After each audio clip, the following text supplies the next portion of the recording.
Hey everyone, welcome back to another episode of the DJ Sessions Presents the Virtual Sessions. I'm your host, Darren, and right now I'm sitting in the virtual studios in Seattle, Washington, and on the other end today, we haven't seen this guy for almost 13 years. We have Queen City Hooligan on the other end. Where are you coming in today from? I am coming from, well, let's see, what do we want to call him? I'm from Manchester, New Hampshire, but normally we call it Manchganistan nowadays. But yeah, New Hampshire, New England. New Hampshire, New England. So all the way on the other side of the East Coast. Right on. Yep. Well, thank you for coming on the show. Hey, like I said, it's been about 13 years when you came on the show. You used to come on the show. Back in the day, we were checking out and making sure that episode is still up and live on the DJ Sessions website. It's amazing. As it's still a up. Troa, A-T-R-O-A, playing in the back of the mobile studio back when it was ITV Live presents the DJ Sessions. And you were actually doing that on iPads at the time, weren't you? Yeah, I was the only one, I think, on the planet at the time that was exclusively on the iPads and nothing else. Like independent, no sync, no nothing. No sync, no nothing. Just like, I mean, that's crazy. I mean, it's just interesting the world where technology has come since then. I mean, I think I was using the CDJ MK1s at that point and a 900 mixer. I think that's what we had for our studio setup. Yeah, you know, I remember it. I remember like it was yesterday being in that truck. I was in that truck a couple times that weekend, actually. Yeah, that's right. Because we went out and played in, what was the name of that? Candyland. Candyland. Yeah. It was Candyland. The big, what was the name of the venue? Yeah, I don't remember the name of the venue, but I remember it like it was yesterday. Yeah.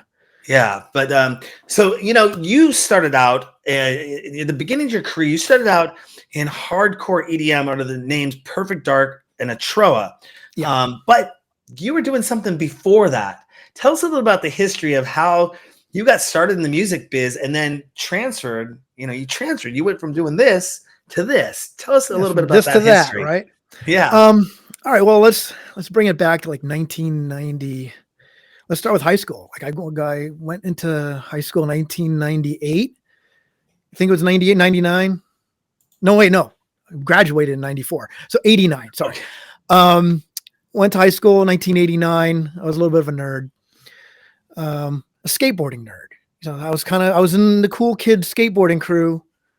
Wasn't named the cool kid skateboarding crew, but it was like, we're the skaters. We were all the skaters. Cool kids. Just school, ripping it up, that whole thing, Tony Hawk skateboards.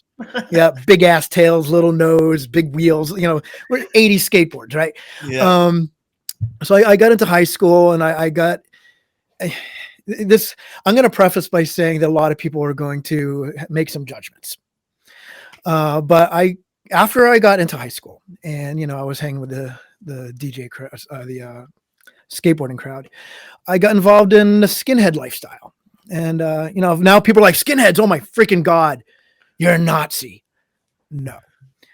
First, I want to say skinheads came before Nazis. Nazis are boneheads. Nazis suck.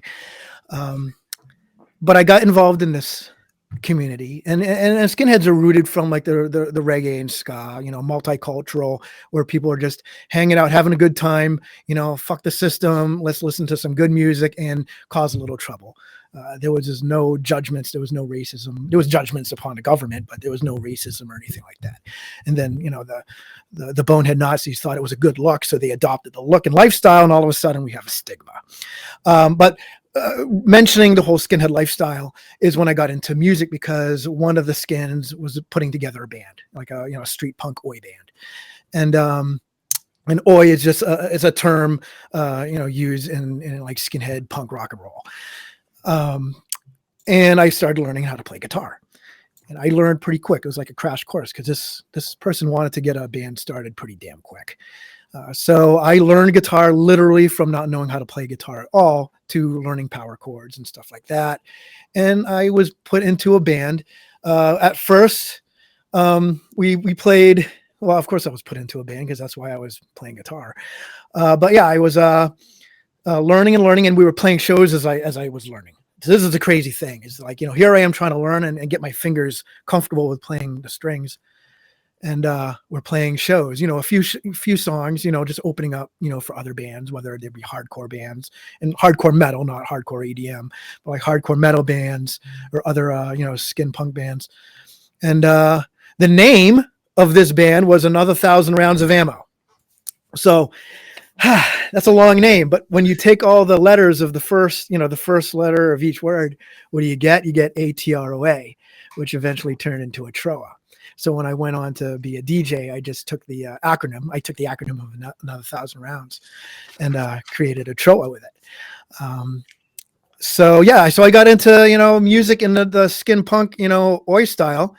And one day, Darren, I told myself, I'm not really into this. Like, I mean, the lifestyle is great. I love the camaraderie. I just love the feeling of, being a part of something.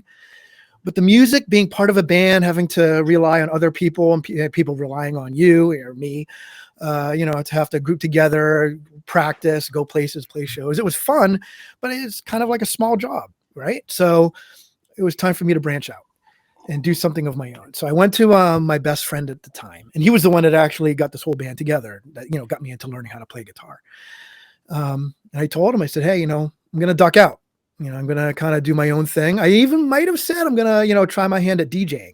And keep in mind, I didn't even know what I wanted to DJ at this point. I just wanted to just do something of myself. And he's like, all right, cool.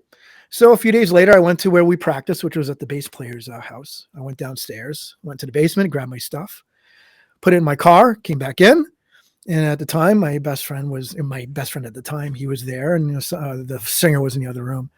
And I went out, shook his hand. I extended out to shake his hand. And as soon as I shook his hand, I started to turn around, and I felt the blow to the back of my head, with a fist. And I got the attempt of beating me down was made, unsuccessful, because it doesn't matter if you're a skinhead, if you're a hardcore kid, if you're an army of one with lots of muscles. When you got a guy that's twice your size wanting to beat you down and then kick you in the face when you're on the ground, you run like a pussy. You do that. That's the best chance of survival. You just run to your car and get the fuck out of there. But yeah, he started, it was all a little, kind of like the mafia, right? It's your best friend that does it. Right. And he put on a pretty nice, clean, happy face until the moment I had to go. And he showed me how he truly felt. And that was my kickoff, pun intended, into the electronic dance music industry. And it's the greatest kickoff I could have had. You went into your style of choice of genre of choice that you went into was hardcore, correct? Yeah. And why did you choose hardcore as your style at that time? And this is what year was this again? Let's see, 1999. Okay. Actually, about 1997. 1997 is when I decided to go off and do my own thing.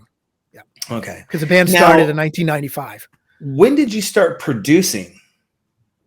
All right. Well, real quick, before we start talking about producing, when I got out of the band life and got into the DJ life, I didn't know what I really wanted to DJ. I just knew that there was music that had a beats per minute, that was electronically influenced. It was on a grid. It didn't have any, or if barely any, depending on how it was produced, fluctuation of tempo.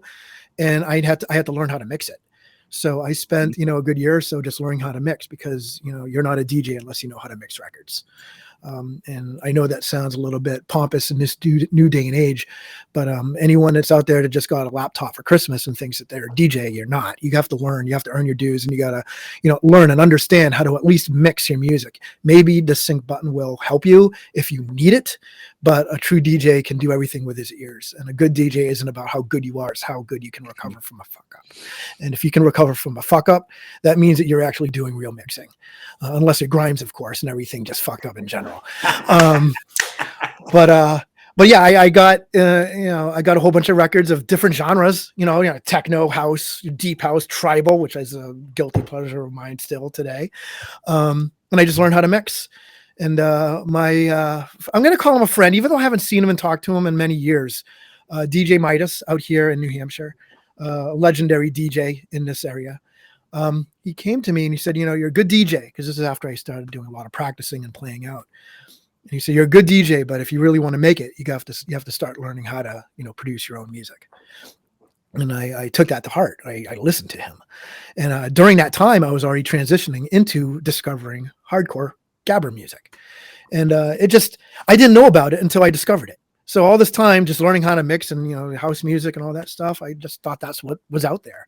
And when I went to Satellite Records in Boston, and I saw this section of records that had, like, you know, demons and like medieval looking graphics and skulls and just, you know, crap like that. I was like, what is this? So I took a few, you know, pieces of vinyl. That sounded so hipster. Pieces of vinyl, put them on the turntable, and I'm like, oh my God, I'm doing aggressive music in the punk hardcore metal band. And now I found practically the equivalent in electronic music. Right there, I was hooked. Hardcore gabber, or if we call it hard dance or hardcore EDM nowadays, but gabber music was my calling. And that's when I not only discovered and started to play out as the name Perfect Dark, because I couldn't think of any other name at the time. And it was like cool. And it was easy because it was already a video game called that. So I'm like, I'll just call myself Perfect Dark. I started playing hardcore gabber music. And then I started to learn production, as your original question is. You know, the production aspect I started using wasn't Sony at the time, but it was Acid. It wasn't even Acid Pro. I started using Acid, the program. And I had to learn without much distinction. Right. I mean, I'm straight edge, so I've never had a drug in my life, but which is crazy. Hardcore, just EDM in general, being straight edge is a rare thing. But now you put yourself in like hardcore gabber music and you're straight edge. It's a rare thing. But I don't need drugs to, you know, enjoy this kind of music. But yeah, I just started learning how to produce, and there was not much YouTube. In fact, I don't even think there was YouTube at the time. You had to rely on other people to help you understand software of any kind.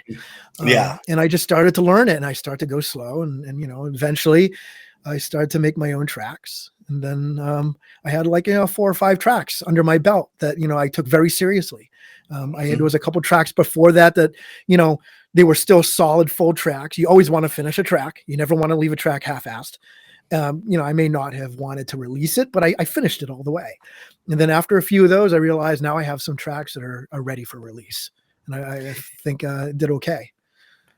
And the next step in that evolution of your DJ career was you approached a gentleman by the name of Rob G, correct? Yep. Tell us about how you two met, because we had Rob G on the show not too long ago.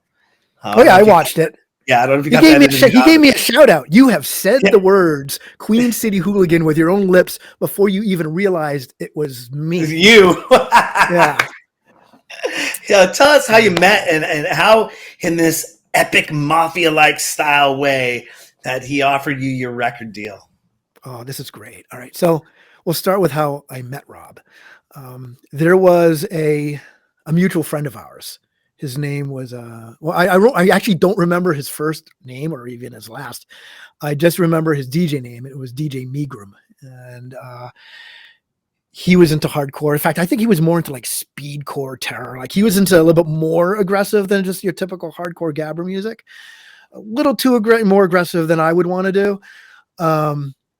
And I was speaking with him, and he mentioned Rob G. And, you know, I knew who he was because, again, Satellite Records, looking through all these bins of hardcore tracks, and I see the name Rob G. So I knew the name. I even, you know, purchased some of his music. But I didn't realize that I had a mutual friend that also knew him personally. And when he spoke to me about Rob and kind of giving me this hint that, like, I should connect with him, and he would be the bridge to be able to do that. You know, I was, you know, humble but excited. Like, all right, well, this could be the first time ever getting like an open door for something. I didn't even know what it was. I knew I had music produced. I knew that I was into this kind of music. I just, at that moment, Darren, I thought, okay, I'm going to be meeting someone that is of a status. And dare I say, without sounding like a fanboy, but again, you know, this guy I consider my best friend even to this day. You know, he had legendary status, and I'm about to interact with him.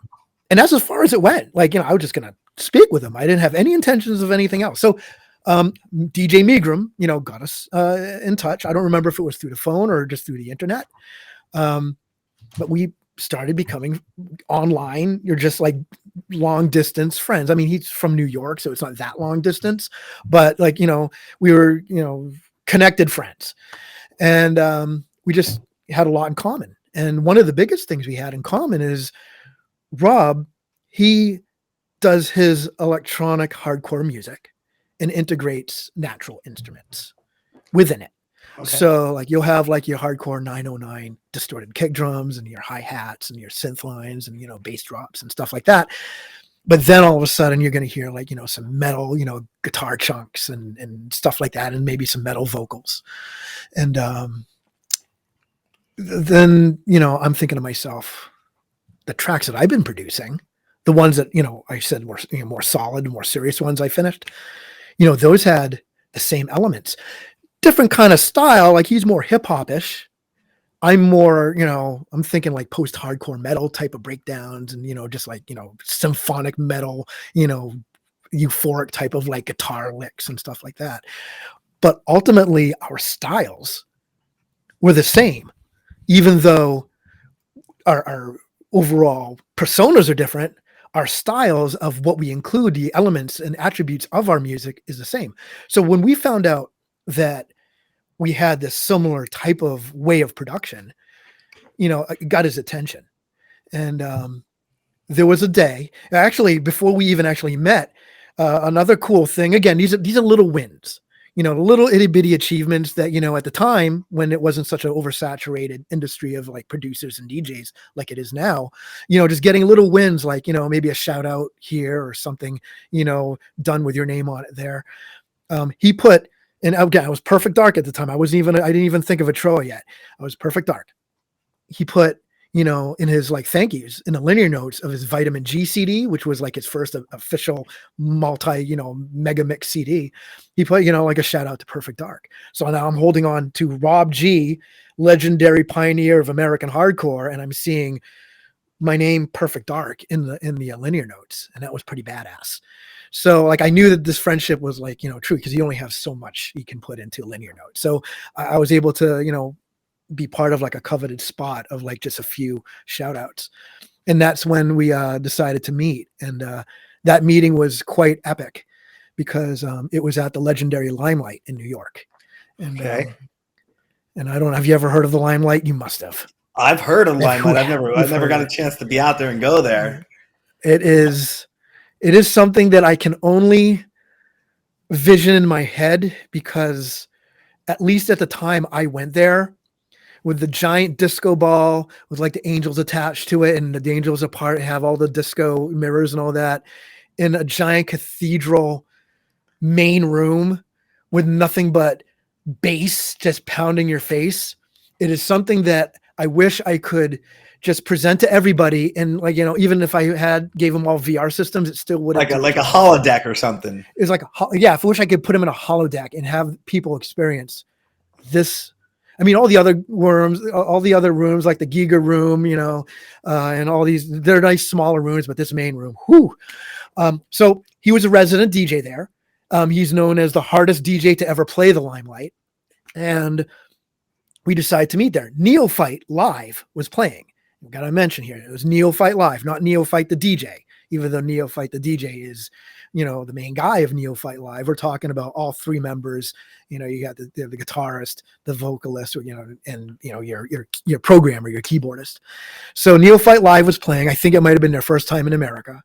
I even still have the flyer up on my wall. And that was our time to meet. And we, after he played his set, I met him, and, it was kind of like, all right, cool. Like I'm meeting Rob G. This is great. And as I'm younger, I mean, he's a few years older than me. I'm 47. So he's like, older than that. I'm not going to reveal his age, even though I'm sure he wouldn't mind. But, we met up, I'm just a younger, just up and coming producer meeting someone, of his stature in America. And, I think I gave him my music that night. I think I gave him the CD. I believe I did. And then sometime later, this is coming to the part where we actually truly met up away from the music venues and actually started to talk about some stuff. I went back into New Jersey sometime later. Might have been a few weeks, maybe a couple months. And, it was me, my girlfriend at the time, it was Rob, and then his girlfriend at the time, Nicole, which is an amazing woman. So if Nicole ever sees this interview, much love. I miss you, girl. You're wherever you are, somewhere in New Jersey, but I miss seeing you. You're a good chick. He looked at me because I was spending the night there. I think it was maybe a couple nights. And he looked at me and said, all right, let's take a walk. I'm like, okay. I didn't think much of it. Let's take a walk. He's going to stand behind you the whole time. You walk in front of me. Right. So like, all right, and I had zero concern about this. He's like, just take a walk. He already has this kind of, I don't want to necessarily mafioso demeanor to him, but he definitely has a New Jersey demeanor to him. Let's just say it like he has a New Jersey demeanor. And he's like, let's take a walk. So we go and take a walk. And I remember it was either there was a waterfront or something. We were at the docks or a pier or something like that. I don't remember exactly where, but here I'm thinking now I'm at, at a waterfront. Don't put any cinder blocks on my ankles and throw me in the water, please. But he started to ask me some questions, and he wanted to get a read on how serious I was to be part of, the hardcore gabber community. I made some tracks, but how deep does the rabbit hole go from there? And I told him everything. I told him, how serious I am, how, I love this sound. He knows my background. He knows all this stuff. And he looks at me. He's like, all right, you want to be part of this family? You're in this family. Welcome to Adam Recordings. At the time, Adam Recordings, it was G-Thang Music is how it is now. But back then it was Adam Recordings. And that was an acronym, ADAM, Aggressive Dance and Music, which is perfect. And it describes it to a T, this genre. And he's like, welcome to Adam Recordings. And that was, without signing anything yet, that was my introduction to having my first signage of a record label, being offered an opportunity to be on a record label and have other people besides myself, play this music on, at the time, turntables, or, I don't even know if CDJs were around at the time, but, people could go into a store and buy my music. So, he's taking me to this pier and just kind of getting a read on me to see how serious I am. And then all these questions to lead up to be offered to be part of this family. And, it went from a friend of mine to a friend of ours, so it was a really good experience. That's awesome. That's a very, I love hearing those stories, because those are the times where there's inspiration. I can hear the inspiration of, you got to stick it out there. Like you were saying about DJing, any kid can go out and buy a laptop now and say, I'm a DJ. Yeah. I have DJ gear sitting in my house, but everyone always thinks I'm a DJ. And I'm like, no, I'm the executive producer of the show, but I play a DJ on TV. It's like an inside joke. But, if I wanted to learn, I could learn how to DJ, but you have to build that progression. I remember the first time I ever interviewed a local promoter DJ here in town, Darren Chilson. And I asked him, it was the night that I actually interviewed my first celebrity DJ, Paul Oakenfold. And I was talking to Darren, the promoter of the event, and I said, hey, are there any overnight successes in this business? Is it quick? Can you just quickly jump up and get on the decks and do this? He's like, no, there's no overnight successes. You got to put in your time. You got to put in your dues. You got to learn the craft, and then you got to network and do all that stuff. And then you can start maybe booking some gigs. Maybe you're doing some house parties at first, and then maybe you're doing some openers. And there's a lot of people that they get frustrated because they want to play in other cities. They want to play out of town, but they just start putting in the legwork to make themselves a brand that would say, why am I going to book you? Why am I going to take you all the way from Seattle and bring you down to San Francisco if you don't have anyone on? I know they base it a lot on social media now, but if you're not going to be able to bring in a following, or you can't impress me, I got 1,000 people down here in San Francisco that I can instantly drop a dime to. They'll take $150 to play an opening set in my club, and I know they're going to bring 50 people with them. Right, absolutely. The thing is, you're talking about, your first celebrity DJ you interviewed was Paul Oakenfold and all that. We're talking back in the day, right?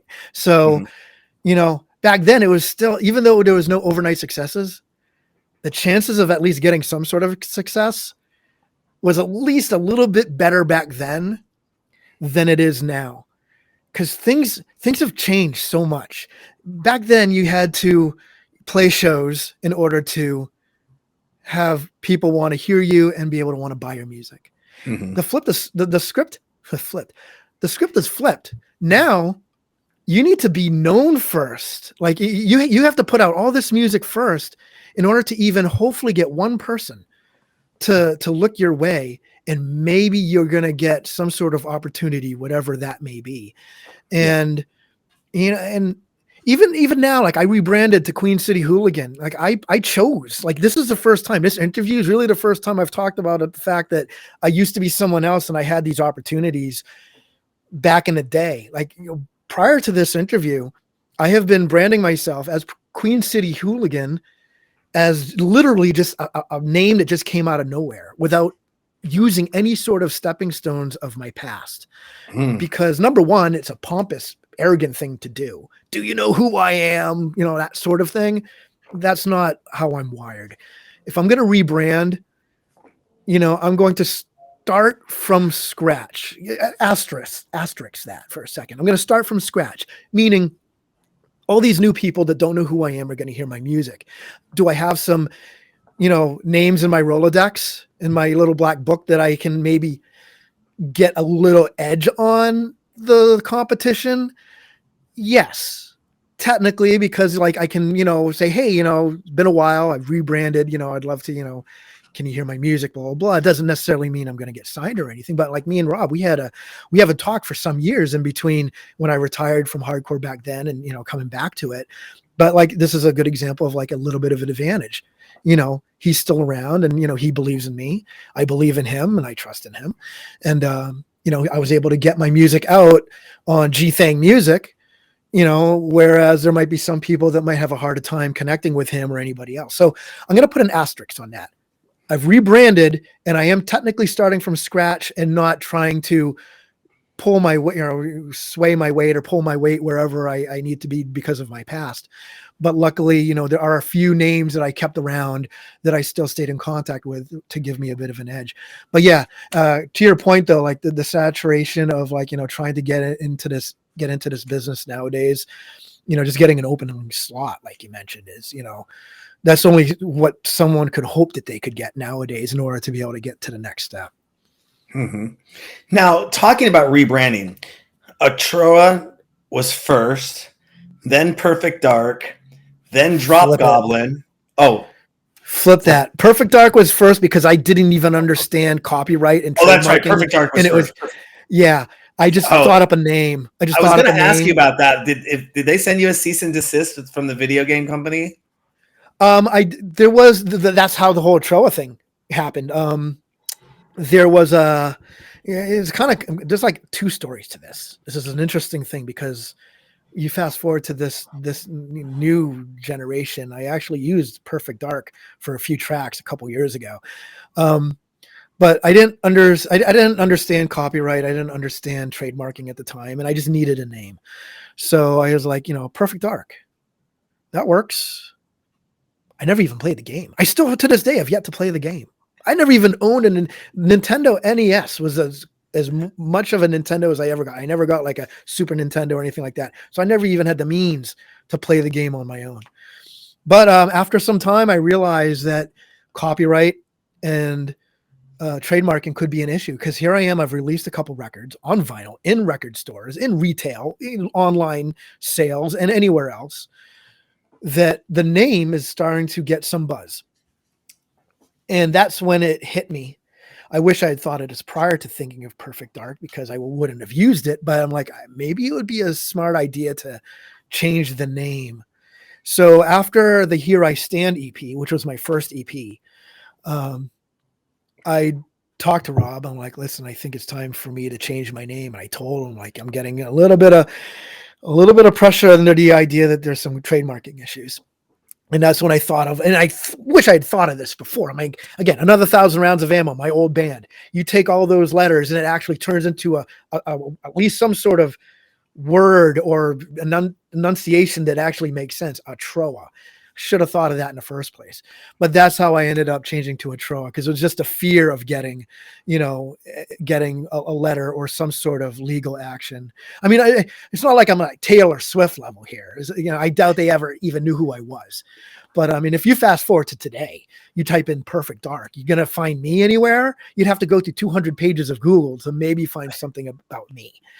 Because like Perfect Dark, the video game, Nintendo of America, Microsoft, that was all owned by all that. You're going to see all those in the search engine first. And I think search presence is very important. So you fast forward. What's up? Oh, I'm sorry. Go ahead. Fast forward. I was just saying, you fast forward to this new day and age. When I came out of retirement, I actually decided to bring Perfect Dark in just one more time, because my first EP was called Still Standing. I wanted to make a track called, my first EP was called Here I Stand. So I wanted to make a single called Still Standing, just to say that I haven't gone away. I took a hiatus, but I haven't gone away in the hardcore industry. So I did that, and I ended up doing a couple more remixes during that time, but then I finally cut the name forever. Well, then you did end up kind of retiring from hardcore and discovered dubstep and produced under the name Drop Goblin. Tell us about that transition. God, I wish I could turn back time and never do this. I feel bad because you had me out in the ITV truck doing dubstep. So like here I am as a Troa just before I changed to Drop Goblin, because I realized like all right, let me see if I can get this out in the easiest way possible. I went to the ITV truck and I performed how many performances in general beyond the ITV truck? How many did I do that? 2. Weekend? We did one on the Ave in the U District, and we did one in front of Candyland. Okay, so as a try, I know this isn't exactly the answer to your question, but I'm going to lead into how things changed from a Troa to Drop Goblin. Mm-hmm. I got sent out to Seattle to play a couple shows. We connected to do a couple DJ session ITV truck type sessions, and it ended up within that weekend. I go to play your truck. I go to where I'm staying. I get a good night's sleep. The next day, it had to have been the next day. I go back. I play in front of Candyland, which is this huge rave. Like, I don't know if it still goes on. I hope it does, but if it doesn't, that's too bad. No. The way you're shaking your head, it sounds like there was some drama. But so I play in front of Candyland while everyone is like in line ready to get in. The doors haven't opened yet. So I have like a bit of an audience. I'm inside, a glassed out truck, and the speakers are blasting on the outside. And then I finish my hour-long set. Let's do some math. To all that's watching, let's do some math. I finish my hour-long set. I jump into my driver's car and I go to one of the physical events, like, in venue events that I'm booked at, and I play another hour set. And this one, it was like, the dubstep was a little bit more like wobbly. It wasn't so much bro step like I was doing, like that old school Skrillex stuff. This was, they asked to do a much more kind of more of a minimal, like wobble type set. So I've now played for 2 hours. This again, all in one evening.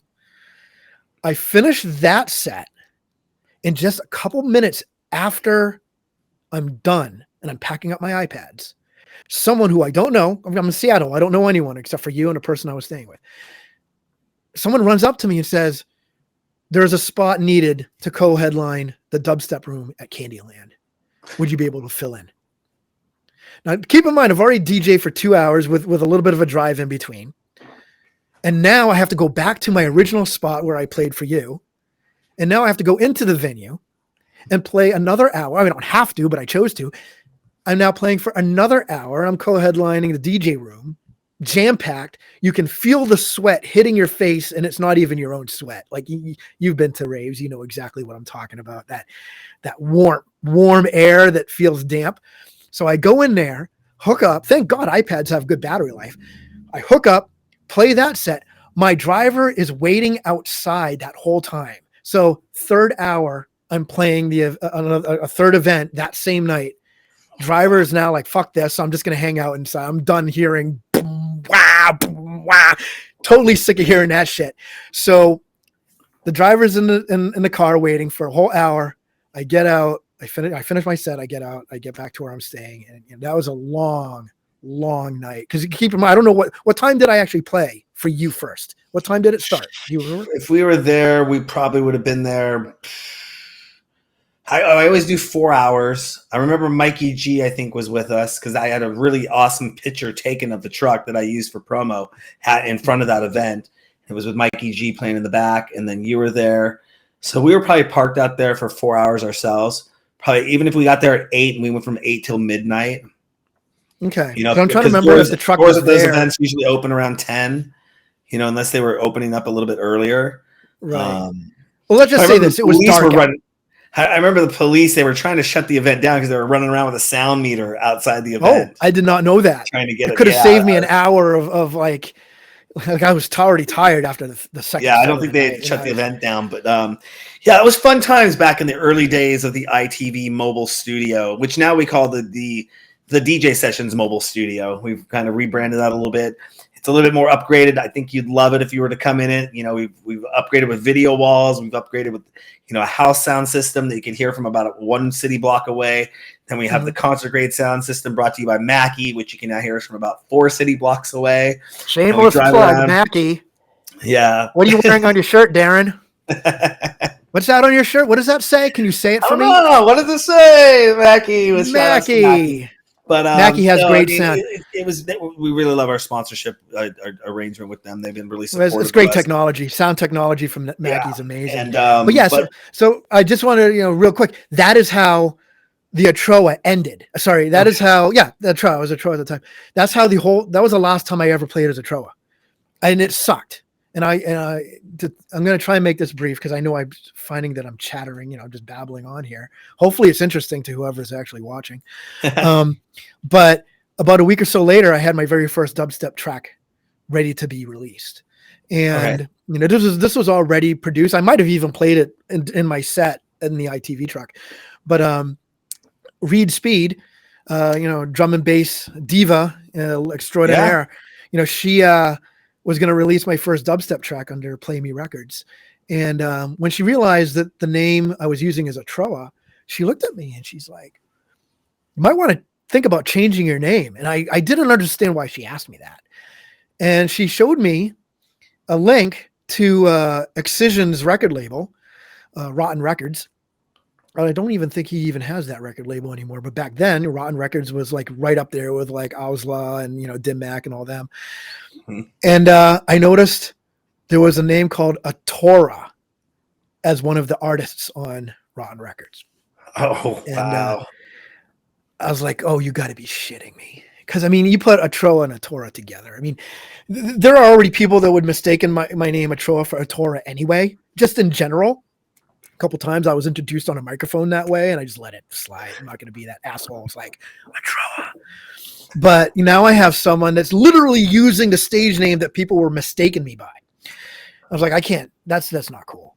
Not, I mean, good for him. Like, he was obviously doing dubstep way before I was, but it just wasn't cool that I had to change my name again. So over the week, I had a weekend to decide this, and because she wanted to release the track, and that back then we didn't need a 4-week lead time for Spotify or anything like that. Yeah. So I had to think up a name, and I'm just thinking, I'm stringing all these like a column, 2 columns. You know, got this name here, this name there, a bunch of names, and then I'm mixing and matching and cross-referencing, and eventually, you know, dubstep has a drop, bass drop, right? So drop. What else comes after that? And maybe it was just subconscious because I'm really into like medieval lore and stuff like that, and power metal and stuff like that. Something goblin, drop goblin, drop goblin. 3 syllables, nice and easy, quick. Maybe not the easiest to remember, but it just rolls really nice off the tongue. And there it was. Drop Goblin was born. Not that I necessarily wanted to use that name, but at least it worked. And that's how I was for quite a few years after that, only to find out that Atora stopped producing music about a month after I changed my name. Fucking A. So you released with Reed under Drop Goblin? Awesome. Yeah, and then I had some wonderful. EPs and stuff. I love having her on the show. She's a great chick. Yeah, she's awesome. Reed is awesome. She gave me my first step into dubstep, and you know, I had a few EPs after that, some singles and all that sort of thing. Mm-hmm. But you know, here's the clincher, Darren. I only jumped into dubstep because it was a thing to do at the time. I missed doing electronic music of any sort. Like I stopped doing hardcore only because I told myself, you know, I'm not, you know, I feel like I'm kind of regurgitating what I was already producing. And I felt like, if I'm not feeling it anymore, I'm going to walk away. And I did that. I love hardcore techno. I love gabber, but it just as a producer, I felt like I was burning out. And then after a few years, the dubstep thing was big. So I just jumped on the bandwagon. I was a poser. I was a straight up poser. I'm like, I'm going to produce dubstep because it's cool. Darren, it's the slowest, most boring shit at 140 beats per minute. And I hated I couldn't. Yeah, I was still putting in my metal influences, like we call it metal step, but still, like, it was literally just like a 3 or 4 minute breakdown. That's all dubstep is one big breakdown. There's no like speed to it. It's like boom, boom, boom. And it's like I was reaching for something that wasn't there. And that was the speed of hardcore gabber. But hey, I jumped on the bandwagon of dubstep. I grinned and bared it for quite a few years. I got, Beatport charting singles, and I even got a #1 charting track on the Beatport mid tempo because I was doing like the bangarang type of tempo as well, which was a little bit more fun. I gotta say, the tempo of bangarang, 110 beat per minute, a little bit more fun than 140, which doesn't mathematically sound like it makes sense, but I enjoyed that. So yeah, I'm embarrassed. I hate dubstep. I fucking hate it. So, I just have to admit, I went through in like 2012, I went through a dubstep phase where I think I downloaded like 70 dubstep tracks. I was listening to a dubstep station. Soma FM out of San Francisco produces dub. They have a dubstep thing. So I would turn that on and listen to that station. And then when I heard a track, I'd go and download it. That's actually what I did for that show, that when I played the ITV truck in front of Candyland and I had to go do that more wobbly, not as intense set, I literally went on a torrent site. It must have had to have been a torrent site or something. And I just downloaded more traditional dubstep, and I just alphabetized them, put them in a playlist. And the night I played that event, I didn't even know what I was playing. I was going by beats per minute. I just found all the 140 beats per minute, put them in a clump, and one after another. Like, so like I can visually see the waveform on the iPad. So I know where like the downbeat starts and where the intro will eventually start turning into a build, into a drop. So I could visually see. And this was one of the times where I had to rely on a visual aspect of DJing, because I actually had no idea any of the music that I was playing on that particular set. Shit. Because that's not really the kind of music that I was into. I was like, bro step was a little bit at least more aggressive than traditional dubstep, but that's what got me booked for that event. So I had to fake the funk, grab a whole bunch of tracks. I had no idea what they were, who they were, and just kind of bullshitted my way through that set just by, like you said, downloading a bunch of tracks. So your journey going from Perfect Dark to Atroa to Drop Goblin, coming back in 2022 for a brief moment as Perfect Dark, but now a complete rebrand to Queen City Hooligan. Now you're permanently Queen City Hooligan. We heard a little bit about the history, and you're not going to tread on your past and kind of promote, this is who I was, who am I? Tell us about the name Queen City Hooligan. Where did that derive from? All right. Well, there's a small story to that. Well, like I said, I did come back briefly as Perfect Dark, because it wouldn't have made sense to do a track called Still Standing under a different name if my original EP was Here I Stand. So I bit the bullet, came back. I knew it wouldn't be that much of an issue to at least, release 1 or 2 tracks off that name one more time. But as far as Queen City Hooligan, firstly, when I was talking about, like, if you Googled, Perfect Dark, where would I end up in the pages? How deep in that rabbit hole would I go into the pages? Now, if you Google Queen City Hooligan and hit enter, are you doing that right now? Yeah, I'm trying. How many pages did you have to go to find it? I typed in Perfect Dark DJ. All right, well, now you're cheating. You're cheating because you put the word DJ right now, and they have a Facebook page with 160 followers. That's good for them. No, it probably isn't. Well, does it look like me? I don't think. Let me check this out.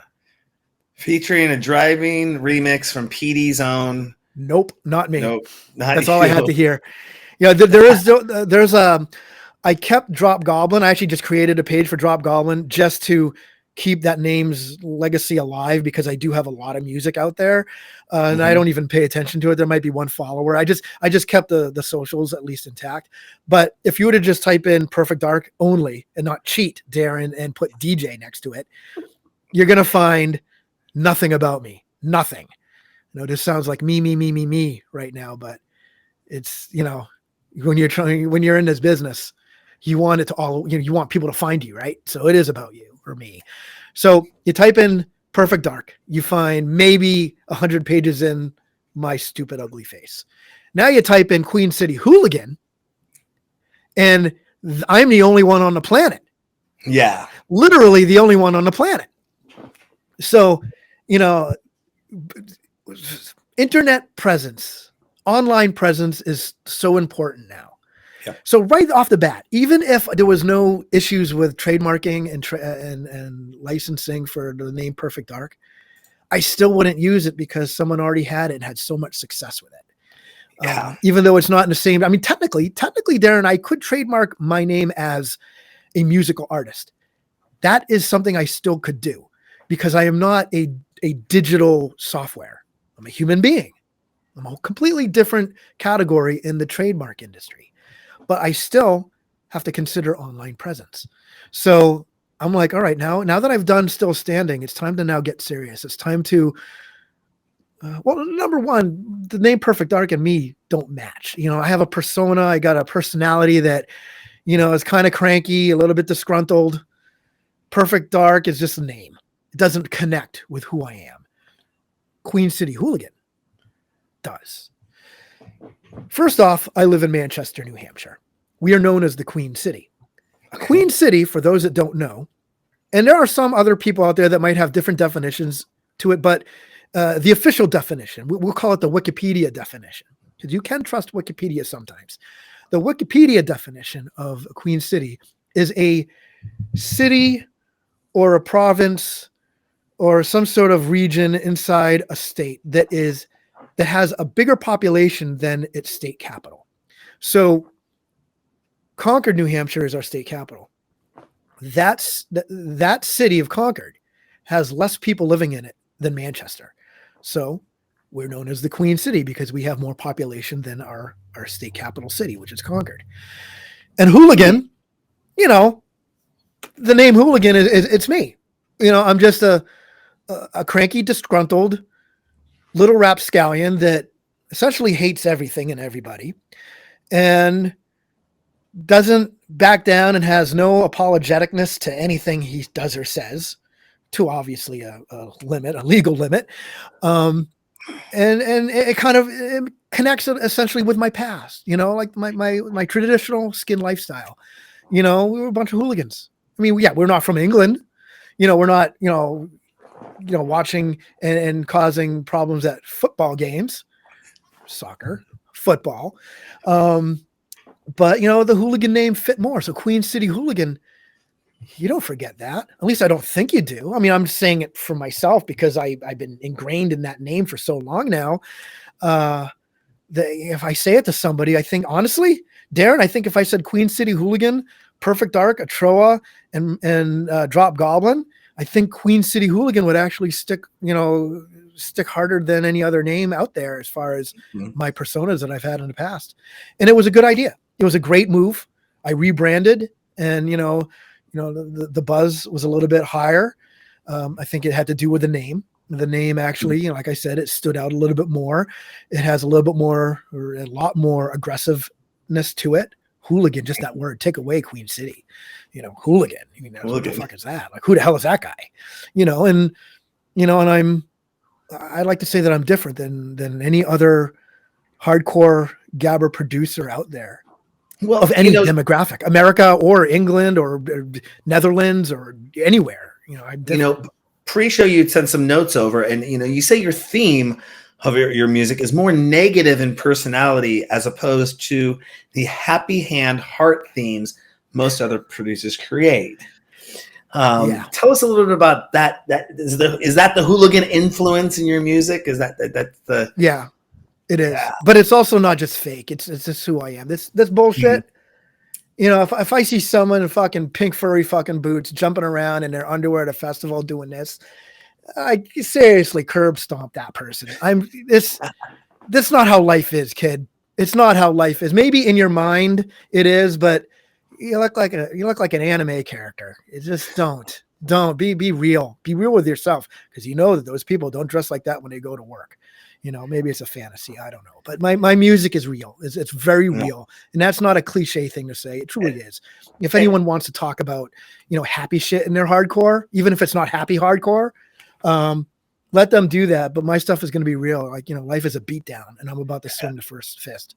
I like you said something about your music being real, because you use natural instruments integrated with electronic elements. You know, a lot of people, they're in front and they're using, you know, Reason or Logic to produce, or Fruity Loops or whatever you know is out there now. And I always love the fact that producers, when they get that natural or that acoustic or that you know, they're using instruments, not just, you know, a MIDI keyboard, you know, in front of them, or programming their track by go click, click, click, click, click, and quantize and go, oh, look at that happened. I used to work for Apple, and so I used to train people on how to use Logic, not produce, just how to use the program. How to use it. Just how to use it. You know, so I always got blown away on, you know, how music was. And my brothers were musicians growing up. When I was growing up, so my brother was a guitar player. My dad had furnished a studio for them, and I'd get in there and play with the rack mounts and the keyboards and the Tascams and the 8-tracks. And you know, I was never allowed to touch my brother's guitar, though. God forbid. Of course not. Charlie Horses came out hardcore. Then. That's a sacred thing. Yeah, my baby. That's my 7-string Schecter, you know, demon. It's, you know, that's my baby, and that's what has helped me through a lot. And you know, how many tracks do you produce a month, and how many ended up being released on average? Do you have a game plan for that, or? My game plan, number one, is to always finish a song regardless. I know I mentioned that before earlier in the interview, but that's important. Even if it's a song you're not really feeling, finish it to the end, because eventually something might click into your brain that you might want to, you know, circle back and change something. And all of a sudden that track is becoming something that you're going to start liking. And, you know, my frequency of releasing, and I primarily release on G-Thang Music, Rob G's label, and there has been a few that are on Mega Rave out in the Netherlands. But my frequency is not like once a month or anything like that. I do try and release once a month, but I don't have to, because the way I produce, I'm not making a song in a day. It doesn't take 3 days to make one of my songs. I am quantizing some things and snapping to the grid, and, you know, because it is technically electronic music. At the end of the day, I am an EDM producer. Electronic dance music is what I do, regardless if I'm using natural instruments, a freaking set of bongos, or clacking spoons. But adding the natural instrumentation keeps me grounded in true music, because I can always make sure that everything is going to snap to that grid, even if it's still natural. And, you know, I need that. I need to be different than everybody else. I mean, like I said, you know, me and Rob's music is essentially the same, and that's why we gravitated towards each other so well. But realistically, you know, I am so different than anybody else. You know, a lot of people sound the same. I'm going to say it right now. So many hardcore Gabber producers sound the same, and are using all these sample packs, and, you know, using things that are found on the internet. Instead of doing the frequency of like making a song once a week, make a song once a month, and find people, hire people, or do your vocals yourself. Don't use sample packs. Use real instruments to give it your own personal flavor. Find your own sound, because if you don't, you're going to find that you're going to sound like every other producer out there, regardless of the genre. And that's my proclamation right there. I can totally relate to that. Totally understand what you mean there. You know, you mentioned releasing on Rob G's label. What do you think the most important thing that record labels should be doing for their artists, and are they doing a good job with that? The artist should always feel the love from the record label. That's the most important thing. If the record label is just putting out your music and not doing anything other than just being that platform to put out the music, and then just moving on to the next, you're not going to get the love. Quality over quantity is important. You know, Rob's label Funny thing is, when he originally signed me back on Adam Recordings, he was only using, I mean, you remember the interview, he was mentioning it to you. He was only using Adam Recordings as a way to release on his music on his own. That was it. And then I fell into his lap. The same thing now. There's nobody else currently releasing on his label other than me. It's almost like we have just come full circle after all these years, different label name, but it's still run by him. And all of a sudden now it's Rob puts music on it, and now I'm putting music on it. And there's never really any rush, because in between all the frequency of releasing, sometimes it's like once a month, like I said, it was like once a month, maybe once every other month. I can do other stuff in between. I can keep myself busy, or, I have a hard time with like social media, like trying to figure out things to say, because everyone says be on brand. Well, it's like, I'm a music guy and I have releases out. Like, what else can I do in between that? Complain about shit. Okay. This is kind of my thing. I complain about shit and I be real about stuff and I don't candy coat or sugarcoat anything, but I can only do that for so long as well. And all of a sudden I just look like a genuine dick. So it's like, I'm still trying to figure out the social media thing, but as far as label love, that's the most important thing. You got to have quality over quantity. A label that has 30 artists, and this also goes with like agencies for booking as well. If someone has like 30 or 40 artists, pray you are Paul Oakenfold. Pray you are Skrillex. Pray you are Deadmau5. I'm talking about non-hardcore, pray you're Anger Fist, like talk about some hardcore ones.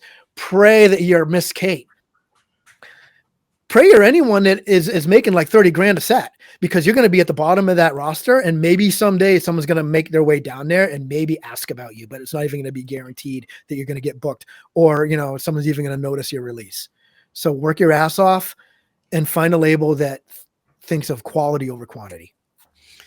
Is there something you'd like to say to new and upcoming producers to watch out for when it comes to making their career successful? What's the top thing that you think comes to mind?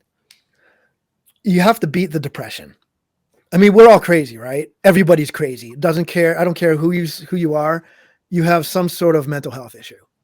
And when you're in the business that I'm in, and even you are, Darren, because even you might not be a DJ and you play one on TV, right? You still understand the EDM life. Mm-hmm.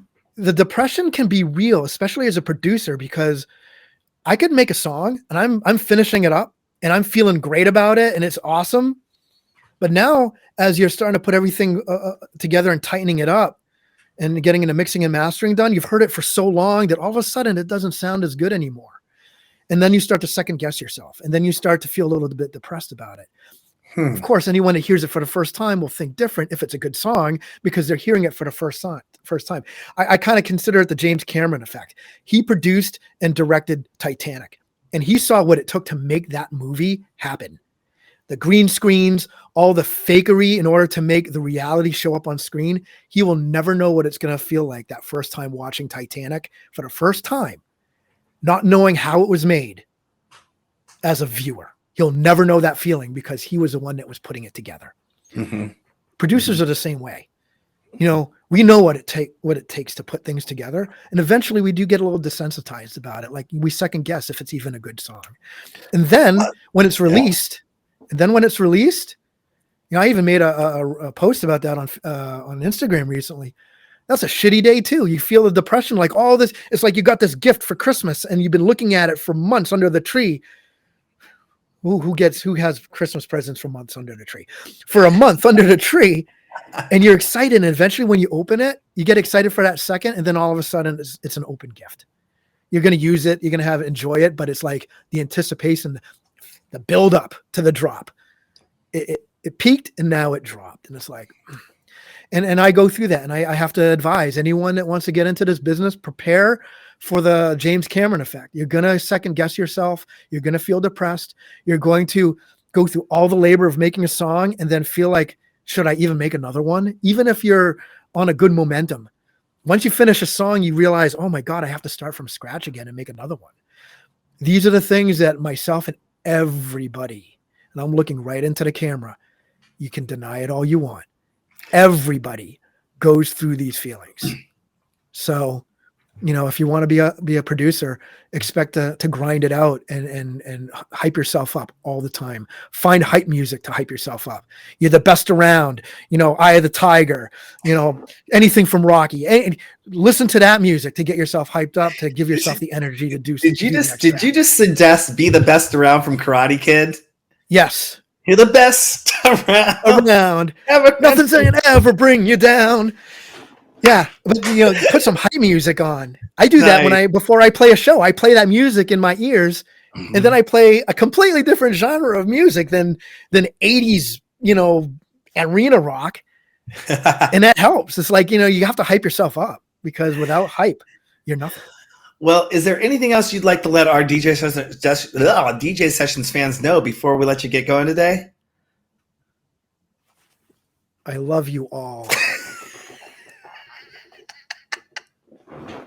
Are you being facetious or what? No, I hate everybody, but if it wasn't for people that enjoyed my music, I'd be doing it. So I might be a cranky bastard, but I cannot be who I am without the support from other people, and it's truly appreciative. 100% appreciative. No matter how cranky I get in life, no matter how angry or disgruntled my music content sounds, what the lyrics say, at the end of the day, I wouldn't even have this opportunity if it wasn't for fans and supporters, that keep me going.